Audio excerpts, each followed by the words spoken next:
Imigranci, domy publiczne i papież Pius X, czyli historia tanga argentyńskiego. Sos el himno del suburbio, y en jarana son disturbios siempre supiste tallar, y que en los patios a que rocen alumbrados los taitas te han proclamado el alma del arrabal. Tango argentyńskie. Namiętność, która łączy w sobie muzykę, taniec i poezję. Jedni mówią, że to muzyka białych imigrantów, inni zaś, że rytmy czarnych niewolników. Mówią też, że kolebką tanga były podrzędne portowe bary i domy publiczne, inni zaś, że conventillos, portowe kamienice Buenos Aires i Montevideo. Wielcy znawcy tego stylu spierają się również o nazwę. Jedni mówią, że pochodzi z języka nigeryjskich niewolników, inni, że z dialektu andaluzyjskiego lub języka portugalskiego, a nawet z języka quechua. Mimo wciąż trwających sporów na temat korzeni tego stylu, jedno wiemy na pewno. Jest to synonim namiętności, melancholii, tęsknoty i zmysłowości. Tango narodziło się około 120 lat temu, pod koniec XIX wieku, łącząc w sobie kolonialną przeszłość i wpływy europejskich imigrantów. To tutaj nad rzeką La Plata w XIX wieku mieszkali gauchos, typowi mieszkańcy Pampy, potomkowie afrykańskich niewolników i europejscy imigranci, przede wszystkim Włosi i Hiszpanie, ale także Rosjanie, Niemcy i Polacy. Tak kulturowo zróżnicowane społeczeństwo stworzyło unikatową kulturę, w tym lunfardo, żargon języka hiszpańskiego, a także własną muzykę i taniec. Pierwszymi promotorami tanga argentyńskiego byli kataryniarze spacerujący po ulicach Buenos Aires. W taki właśnie sposób muzyka ta zawitała w domach i w świadomości ówczesnych mieszkańców stolicy Argentyny. Obsceniczne tytuły, dwuznaczne plakaty, erotyczne tańce. To było z pewnością powodem oburzenia ówczesnej średniej i wyższej klasy, ale także przedmiotem ciekawości. Panów z dobrych domów kusił bowiem zakazany owoc. Dlatego nocami przedzierali się do portowych dzielnic biedoty, żeby podglądać rozpustne biesiady, a czasem nawet w nich uczestniczyć. Dla biednych emigrantów z Europy tango było tłem dla smutnej rzeczywistości, której częścią były prostytucja, trudna sytuacja ekonomiczna, brak perspektyw i tęsknota za ojczyzną. Bohaterami tanga byli właśnie oni. Biedni mieszkańcy z obrzeży miasta, prostytutki, alfonsi, stręczyciele czy drobni rabusie. Tango interpretowane było wówczas przez małe grupy muzyków grających na flecie, skrzypcach, gitarze, a czasami na akordeonie. Dopiero później opowieściom tym zaczęły towarzyszyć smutne nuty bandoneonu. Ten muzyczny instrument przywieziono z Europy, a ściślej z Niemiec.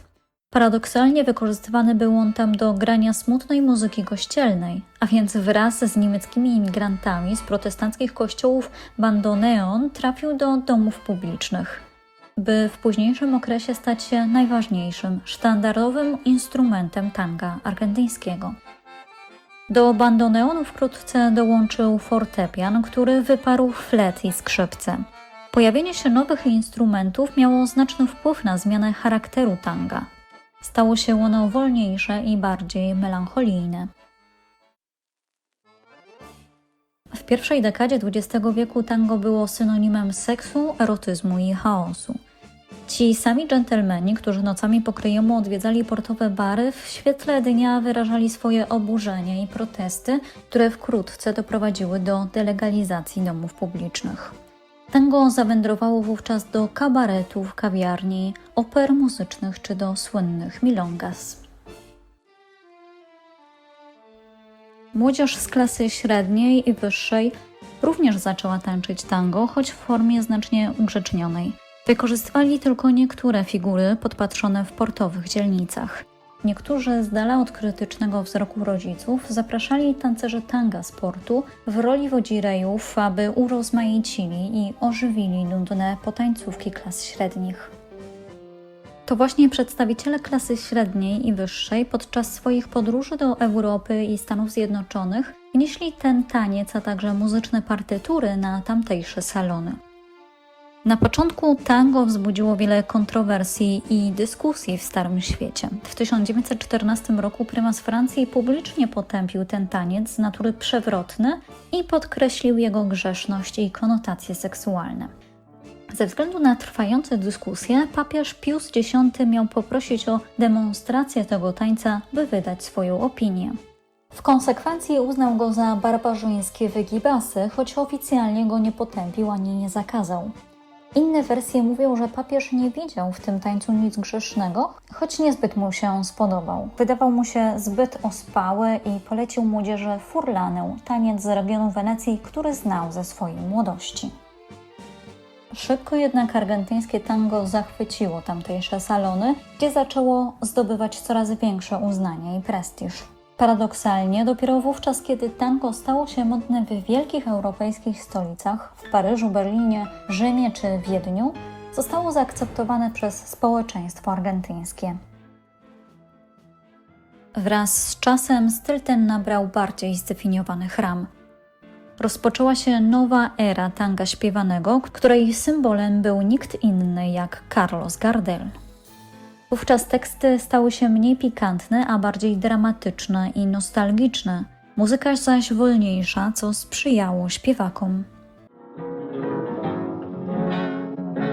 Rechiflado en mi tristeza te evoco y veo que has sido en mi pobre vida paria solo una buena mujer.